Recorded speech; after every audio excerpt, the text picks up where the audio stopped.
Salam, hörmətli tamaşaçılar, Qida Təhlükəsizliyi Agentliyi və Real Televiziyasının birgə layihəsi olan Realda qida verilişinə baxırsınız. Aparıcı mənəm İlkin Kərimov. Gəlin əvvəlcə anonslarla tanış olaq. Bazarlarda antisanitar şəraitdə satılan diri quş və quş əti məhsulları sağlamlığımız üçün hansı risklər yaradır? Alıcılar seçim edərkən nəyə diqqət etməlidirlər?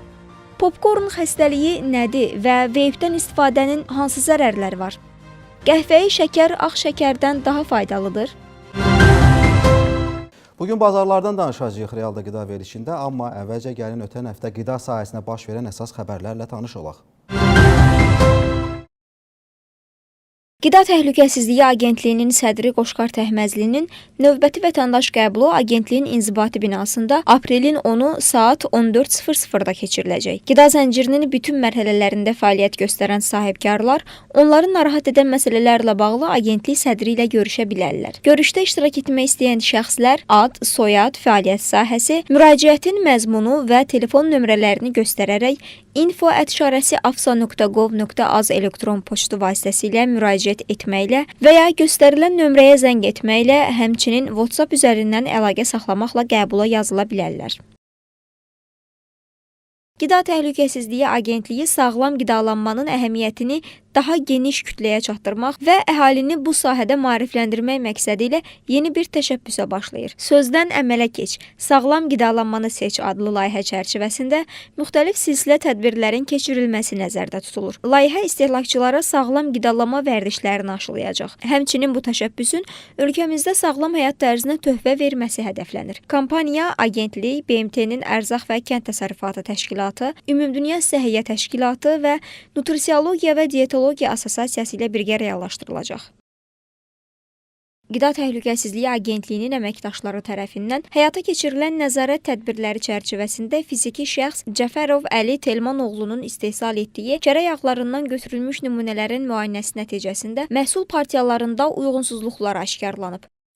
West Food və Belaruski Kray əmtəl nişanlı yağlardan nümunələr götürülərək laborator analizlərinin aparılması məqsədilə müvafiq sınaq laboratoriyasına təqdim edilmişdir. Sınaq nəticələrinə əsasən məhsulda bitki sterinləri, həmçinin normativ sənəd üzrə məhsulun emalında istifadəsinə icazə verilməyən sarbin və benzoid turşular aşkar edilmişdir.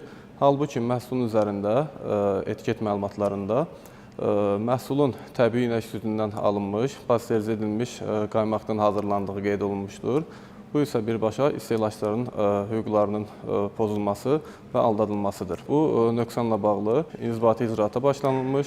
Bundan əlavə məhsulların ticarət şəbəkələrindən geri çağırılması, dövriyyədən çıxarılması ilə bağlı məhdudlaşdırıcı tədbirlərin tətbiqi barədə qərar qəbul edilmişdir. Qeyd edək ki, uyğunsuzluq aşkarlanan məhsul partiyaları barədə daha ətraflı məlumatla Agentliyin rəsmi internet saytından tanış ola bilərsiniz. Aras Agro MMC-nin Xaçmaz rayonu Yalama kəndində yerləşən pestisid və agrokimyəvi maddələrin saxlanıc anbarında, həmçinin Xaçmaz Xudat yolunda yerləşən satış mağazasında Qida Təhlükəsizliyi Agentliyinin əməkdaşları yoxlama keçirib. Baxış zamanı anbarda və satış mağazasında istifadəyə yararsız pestisid və agrokimyəvi maddələr aşkarlanıb. Faktla bağlı istifadəyə yararsız preparatlar satışdan kənarlaşdırılıb. Həmçinin şirkətə məxsus pestisid və agrokimyəvi maddələrin saxlanıc anbarının fəaliyyətinə nöqsanlar aradan qaldırılana dək müvəqqəti məhdudiyyət tətbiq olunub. Qida Təhlükəsizliyi Agentliyinin əməkdaşları tərəfindən Bakı şəhəri Xətai rayonu Süleyman Əhmədov 6 ünvanında fəaliyyət göstərən Caspian Production Line MMC-yə məxsus süd məhsullarının emalı müəssisəsində yoxlama keçirilib. Nəticədə müəssisədə ciddi pozuntular aşkarlanıb.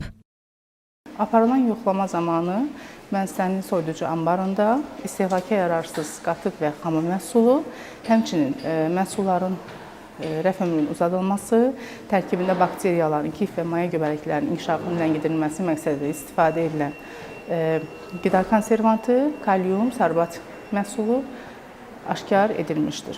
Lakin müəssisə tərəfindən tərtib olunan resepturalarda və məhsulların etiket məlumatlarında bu barədə qeydiyyat mövcud deyil.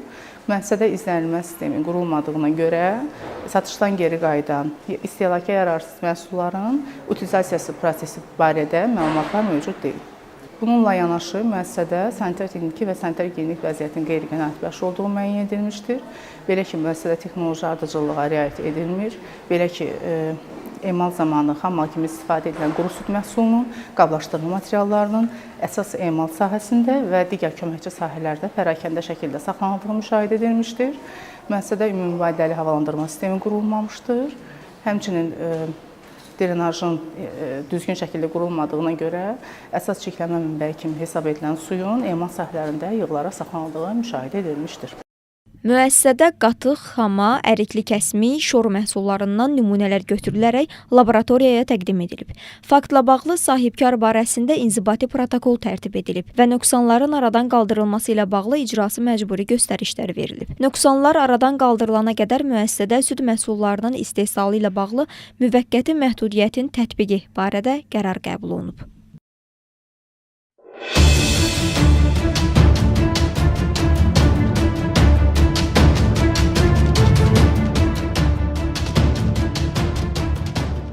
Əhalinin təhlükəsiz qida məhsulları ilə təmin olunması istiqamətində mütəmadi olaraq tədbirlər davam etdirilir, amma təəssüflər olsun ki, bəzi hallarda hələ də bu bazar da daxil olmaqla bəzi bazarlarda açıq şəraitdə heç bir tələbə cavab verməyən formada xüsusən də quş əti məhsullarının satışını müşahidə edirik.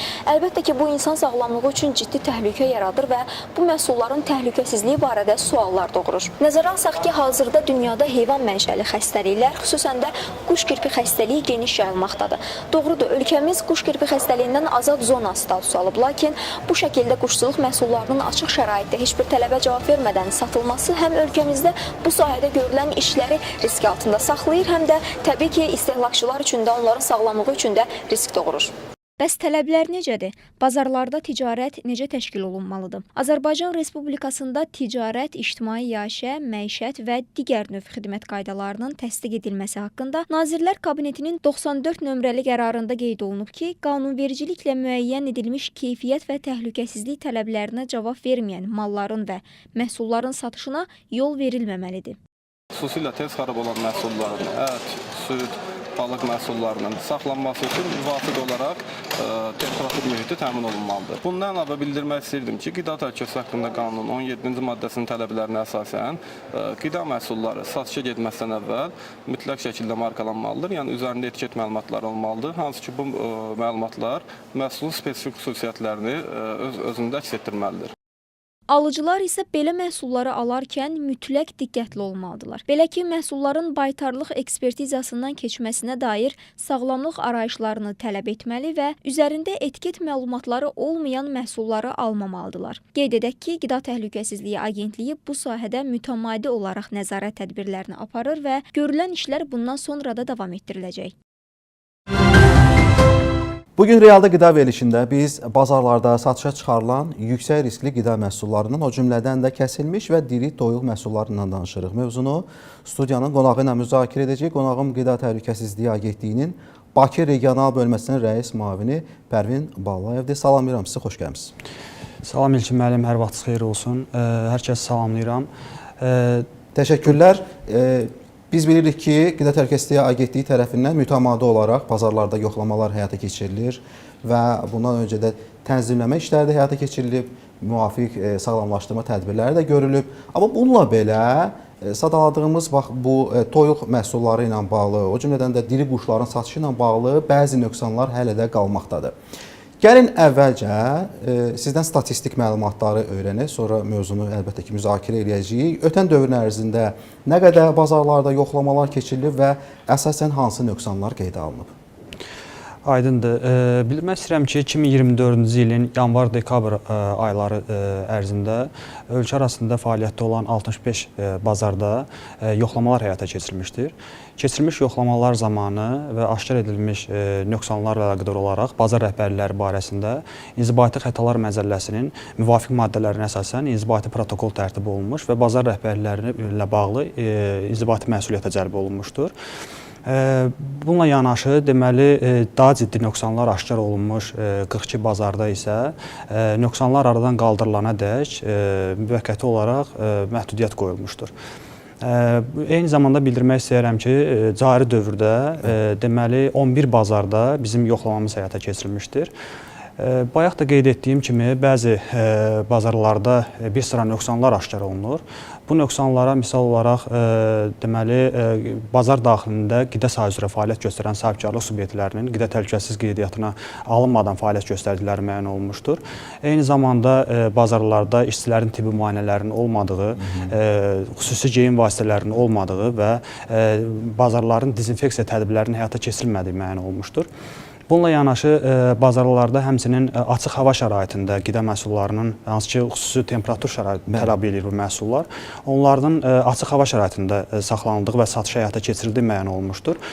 Bu məhsullar soyuducularda və dondurucu kameralarda saxlanılmalıdır. Eyni zamanda məhsulların etiket məlumatlarının mövcud olmadığı və qanunvericiliyin tələblərinə uyğun olmadığı bəzi bazarlarda tərəfimizdən müşahidə olunmuşdur.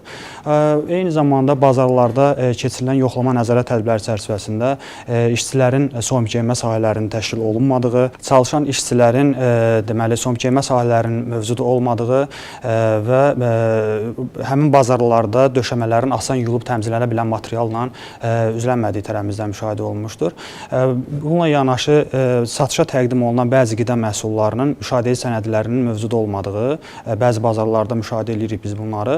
Hansı ki, baytarlıq arayışları, ixal sağlamlıq aktları çıxarışla təmin olmalıdır ki, onlar bəzilərində təqdim etmirlər. Bayaq da bildirdiyim kimi, yəni bu nöqsanlar aşkar edilmiş bazar rəhbərləri barəsində inzibati protokol tərtib olunur və icrası məcburi göstərişlər verilir.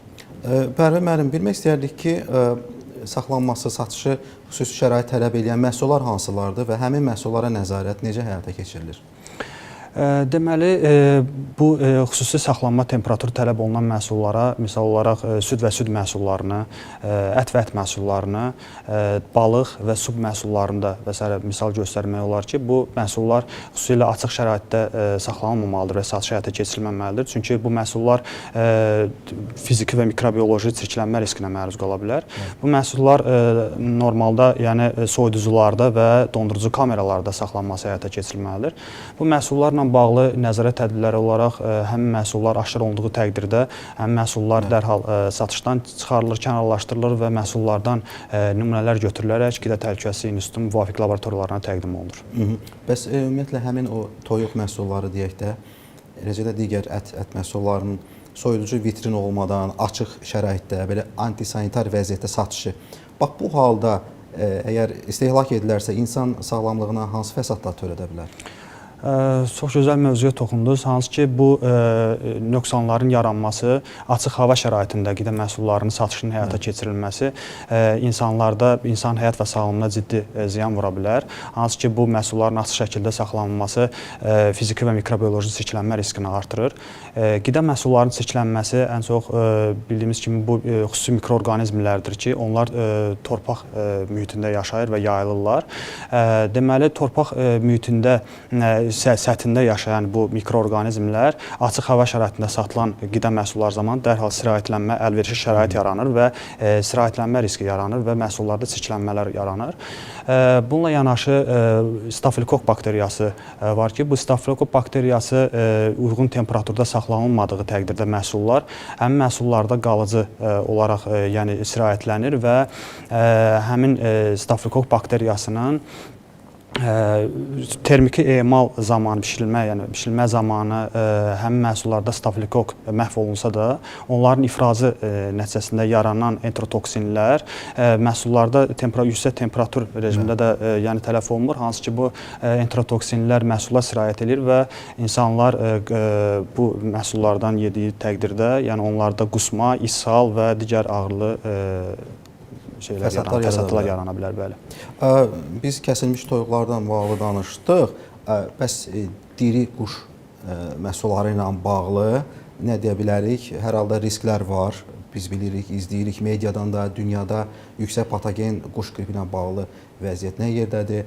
Və bütün bu vəziyyət təhlil olunarkən hansı nəzarət tədbirləri görülür?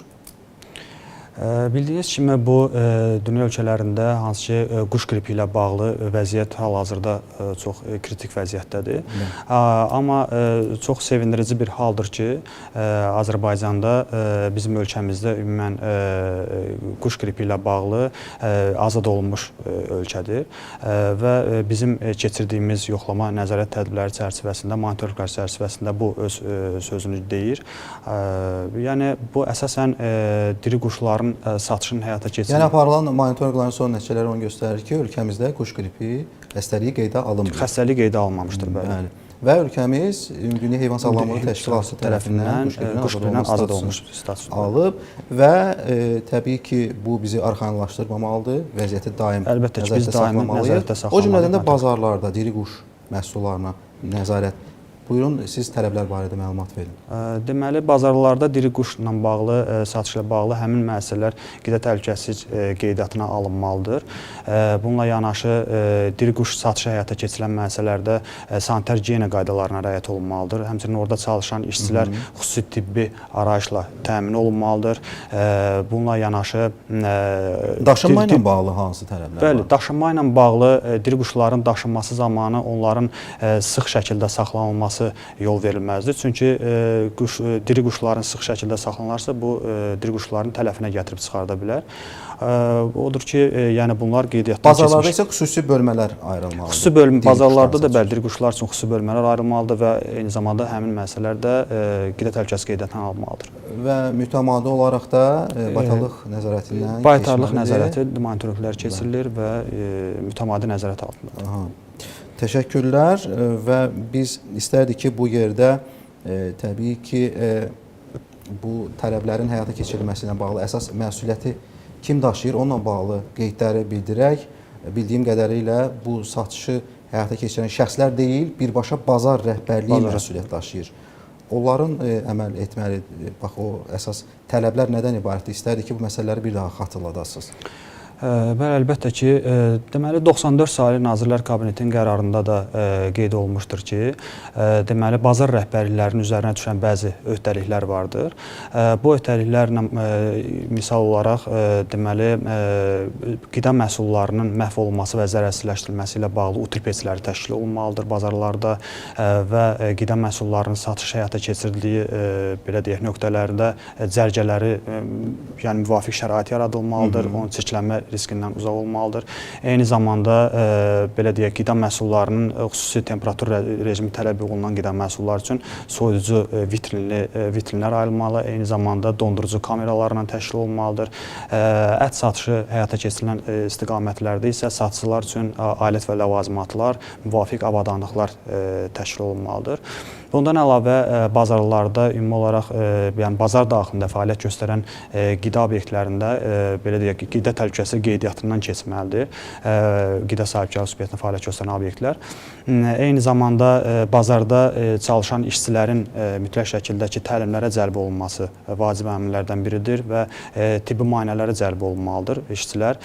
Dezinfeksiyalı tədbirlər həyata keçirilməlidir bazarlarda. Eyni zamanda satış həyata keçirilən qida məhsulları deməli xüsusi temperatur rejimi altında soyuducularda və dondurucu kameralarda saxlanılmalıdır. Bununla yanaşı bazarlarda işçilər üçün soyunma geyinmə sahələri olmalıdır, döşəmələri asan yuyulub təmizlənə bilən materialdan olmalıdır. Bazarlarda çalışan işçilərin əllərinin yuyulması üçün daimi axar isti soyuq su ilə təchiz olunmuş yuma çanaqları olmalıdır. Eyni zamanda satış həyata keçirilən qida məhsullarının üzərlərində qanunvericiliyə uyğun olaraq etiket məlumatları təşkil olunmalıdır və məhsulların müşahidəçi sənədləri mütləq şəkildə olmalıdır. Bunlara da idxal sağlamlıq aktı, baytarlıq arayışı, çıxarış və s. daxildir. Təbii ki, onların hər hansı bir sualları yaranarsa, buyurub müraciət edə bilərlər Qida Təhlükəsizliyi Agentliyinə. Qaynar xəttimizə də zəng vura bilərlər, qaynar xəttimiz 1003-dür. Onlara biz metodiki tövsiyələr verməyə də hazırıq. Təbii ki, bütün bu işlər onun üçün görülür ki, insanların həyat və sağlamlığı qorusun, onların təhlükəsiz, keyfiyyətli qida məhsullarına təmin olunması həyata keçirilsin. Bununla paralel olaraq bilmək istəyirik ki, istehlakçılar bazarlarda bu cür məhsulları alarkən nələrə diqqət eləsinlər, satıcıdan nələri tələb edirlər, hansı sənədləri tələb edə bilərlər?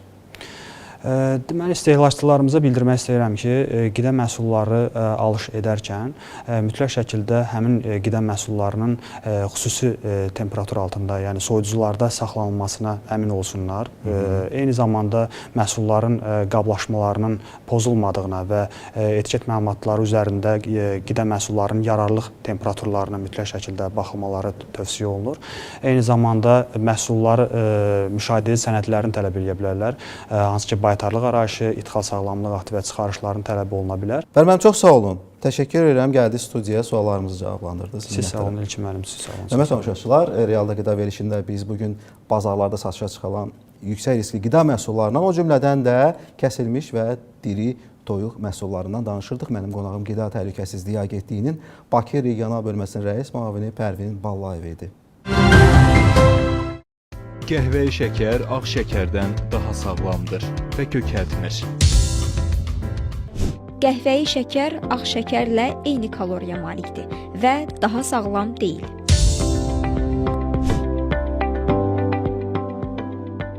Bunun bir neçə səbəbi var. Qəhvəyi şəkər də saxarozadan ibarətdir və orqanizm onu ağ şəkərlə eyni formada həzm edir. Ağ şəkərdən fərqli olaraq qəhvəyi şəkərin tərkibində melasas adlanan maddə var.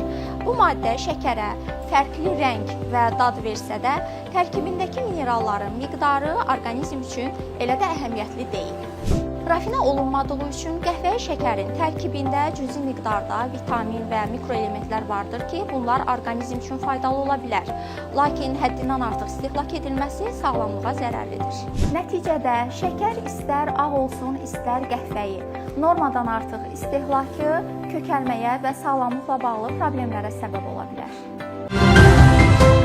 Qida Təhlükəsizliyi Agentliyinin Səhiyyə Nazirliyi ilə birgə elektron siqaretlərin zərərləri ilə bağlı maarifləndirici kampaniyası genişlənməkdədir. Mütəxəssislərin bu veyplərin istifadəsi zamanı yaratdığı xəstəliklərlə bağlı bir araşdırması var. Söhbət popcorn xəstəliyindən gedir. Gəlin sujeti izləyək.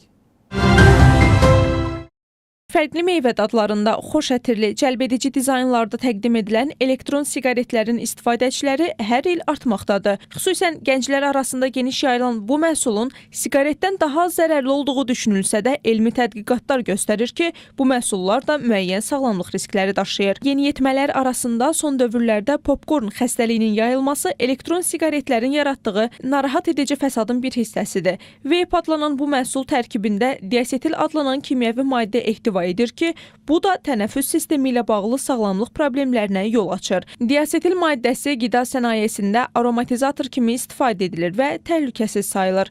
Lakin vape mayələrinə əlavə olunaraq nəfəsə çəkildikdə tənəffüs yollarına ciddi zərər vurur.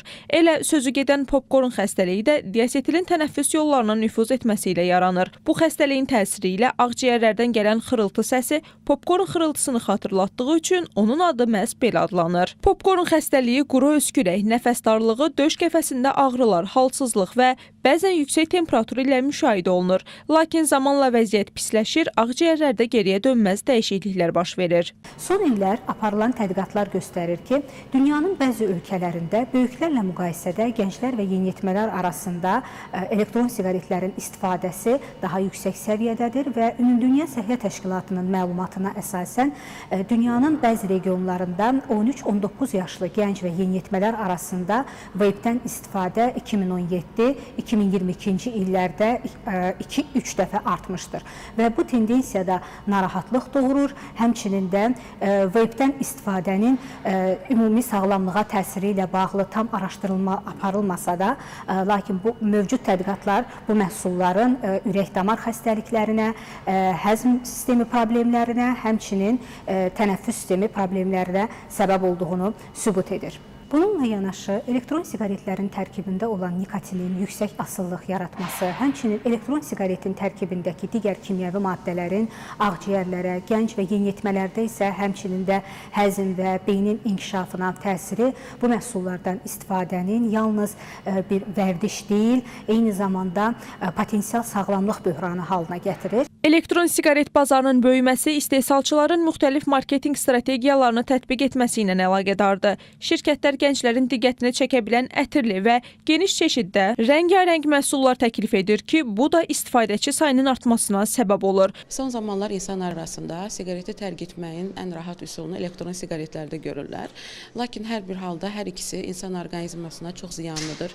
Elektron siqaretlərin tərkibində də adi siqaretlərin tərkibində olduğu kimi qətran vardır ki, bu da insan orqanizminə, yuxarı tənəffüs yollarına, ağciyərlərə birbaşa təsir göstərir. Elektron siqaretlərin tərkibində maye qətrandır ki, bu qızdırıldığı zaman insan orqanizminə buxar yolu ilə yayılır. Həmin o mayenin tərkibi də 3 hissədən ibarətdir ki, glikol, gliserin və duzlu nikotindən ibarətdir ki, hər biri insan orqanizminə, tənəffüs yollarına, ağciyərlərə buxar tüstü şəklində yayılıb onlara ziyan verir. Elektron siqaretlər, həmçinin adi siqaretlər insan orqanizmində yuxarı tənəffüs yollarına, aşağı tənəffüs yolları, həmçinin ağciyərlər, ürək-damar sistemlərinə və onkoloji xəstəliklərin yaranmasına gətirib çıxardır. Psixoloji dəstək almalıdır və insan öz iradəsinə tabe olmalıdır ki, anlamalıdır ki, bu hər bir halda mənim və öz sağlamlığıma ziyan olan bir maddədir ki, mən ondan istifadə edirəm. Dünya praktikasına gəldikdə isə 39 ölkə veyp istifadəsini tamamilə qadağan edib. 82 ölkə isə yalnız ciddi tənzimləmələr əsasında satışına icazə verir. ABŞ-də elektron siqaretlərin satışı yalnız 18 yaşından yuxarı şəxslərə icazə verilir. Lakin bəzi ştatlar bu məhsulları tamamilə qadağan edib. Tütün və nikotin asılılığı ilə mübarizənin ən effektiv yolu bu maddələrdən tamamilə uzaq durmaqdır. Sağlam həyat tərzi seçmək, düzgün qidalanma, fiziki aktivlik və stresin idarə edilməsi sözü gedən məhsulları tərk etmək üçün ən yaxşı yoldur. Realda qida verilişindən bugünlük bu qədər. Hər həftənin çərşənbə axşamı saat 16:20-dən etibarən proqramımızı izləyə bilərsiniz. Verilişin təkrarı isə axşam saat 22:30-dan etibarən efirdə olur. Aparıcı mən idim İlkin Kərimov. Təhlükəsiz qida ilə sağlam gələcəyə.